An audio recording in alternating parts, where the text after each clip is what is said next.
और जैसा चंद्रबाबू ने कहा, इस तेज गति को देख करके मैं कह सकता हूं कि 2047 में आजादी के जब 100 साल होंगे, विकसित भारत होके रहेगा। చంద్రబాబు గారు చెప్పినట్టు నేను చెప్పగలను 2047 నాటికి ఎప్పుడైతే భారతదేశం 100 సంవత్సరాలు స్వాతంత్రం సంపాదించుకుని తయారవుతుందో ఆ నాటికి ఖచ్చితంగా ఈ భారతదేశం వికసిత భారతదేశంగా తయారవుతుంది। अभी बाबू ने बहुत ही भावना के साथ अपने विचारों को व्यक्त किया, लेकिन मैं विश्वास से कहता हूं कि 21वीं सदी हिंदुस्तान की सदी होने वाली है।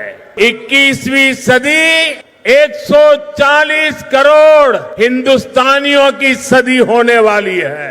ఇప్పుడు బాబు గారు ఎంతో ఆవేదనతో భావాలతో మాట్లాడారు। అదే రకంగా నేను కూడా చెప్పగలను, ఈ 21వ శతాబ్దం భారతదేశం తాలూకా శతాబ్దం। ఈ 21వ శతాబ్దం భారతీయులు 140 కోట్ల భారతీయుల తాలూకా శతాబ్దం ఇది।